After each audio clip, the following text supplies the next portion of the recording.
Salut, c'est Artus. Salut, c'est Nico. Salut, c'est Artus. Et Nico.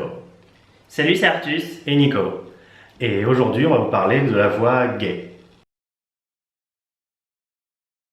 Parce qu'en fait, on a vu ce documentaire sur les voix gays et on s'est dit, oula, Ça, c'est nous. c'est pour nous. C'est pour nous. Donc, ce documentaire, Do I Sound Gay, donc est sur les gays américains qui ont une voix vraiment spécifique. On dit en fait c'est assez équivalent en France. C'est vrai qu'il y a plein de gens quand on les entend, on se dit Ouh, lui c'est bon. il est dans notre team. Et donc c'est un peu pareil pour nous. C'est que Artus a eu quelques anecdotes malheureusement comme ça. Donc moi j'ai toujours été super gêné par ma voix et c'est même une des raisons pour lesquelles on faisait pas de vidéos où on parlait. Oui. Ouais. Et on a commencé surtout aux vidéos en anglais parce qu'en anglais je parle plus bas. Je sais pas pourquoi, but I really sound lower. So Ouais, plus de la gorge.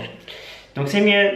Et donc par exemple à l'école, enfin quand on devait faire un exposé, donc moi la veille, enfin ou juste avant, je courais dans la forêt le matin et j'allais mais crier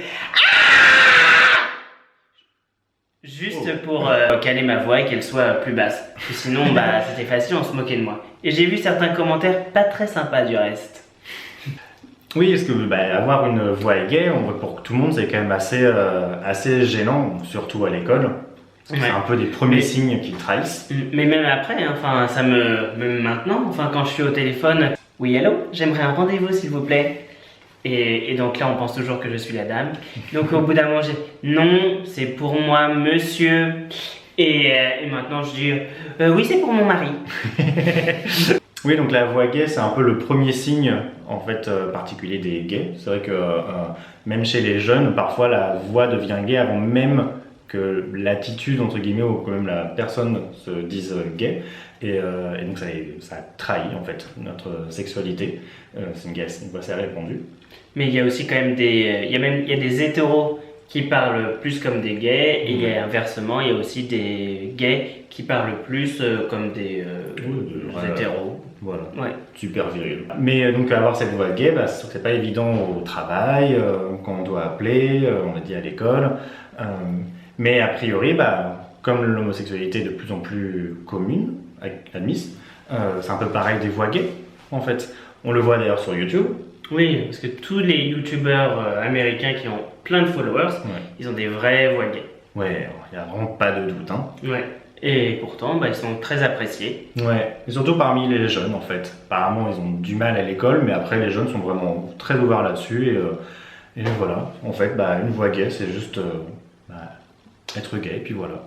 Ce qui est plutôt dur, c'est que les voix gays sont assimilées à la féminité. Oui. Et c'est vrai que plus ça va et plus la communauté gay promeut tout ce qui est plutôt viril, donc avec des gros bras, des gros pecs, la barbe. Mais bon, finalement, c'est... Tant qu'on se sent bien. Voilà, exactement. On a la voix qu'on a, on va pas se changer pour ça. Même si j'ai vu qu'on pouvait apprendre à la poser. Ça m'intéresserait d'avoir un numéro, tu vois. Mais bon, t'aimes ma voix? Oui. Bon, c'est l'important du coup. Bon alors et vous en pensez quoi? Est-ce que vous pensez que c'est un vrai handicap dans la vie d'avoir une voix gay?